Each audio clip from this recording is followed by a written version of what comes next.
বলতেছে ওগুলো শোনেন। এই বিপ্লব শালা বাইনচোদ কি বলে সেগুলো শুনে যান আপনারা সবাই প্রবাসী মিলে। ভাই বোনদের কাছে বিনয়ের সাথে আবারও পরজন্য অনুরোধ করতে চাই, এই মিথ্যা গুজবে আপনারা কান দিবেন না। আমাদের দেশের সম্পদ, আমাদের সরকারের যত অবকাঠামো, এগুলো কিন্তু আপনাদের রেমিটেন্সের পয়সা, দেশের কৃষক, শ্রমিক, ব্যবসায়ী সকলের ট্যাক্সের পয়সা দিয়ে তৈরি। রেমিটেন্স যারা পাঠানোর বিরুদ্ধে অপপ্রচার করছেন, রেমিটেন্স আপনারা যদি বাংলাদেশে 6 মাস না পাঠান বা আপনারা যদি বৈধ পথে না পাঠান, এই ক্ষতিটা কার হবে?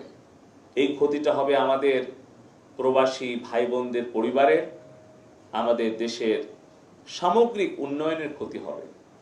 তাই এই অপপ্রচারগুলো আমাদের প্রতিরোধ করার জন্য সবাইকে ঐক্যবদ্ধ হয়ে কাজ করতে হবে। আমি লক্ষ্য করছি যে অনেকেই অপপ্রচার করছেন যে রেমিটেন্স যদি আমরা 6 মাস বাংলাদেশে না পাঠাই তাহলে সরকার পতন হয়ে যাবে। একটাবার চিন্তা করেন যে নিজের ক্ষতি করে আরেকজনের ষড়যন্ত্রকে আপনারা সফল করবেন না। এর আগেও কিন্তু এই ধরনের অপপ্রচার হয়েছে, বহুবার হয়েছে।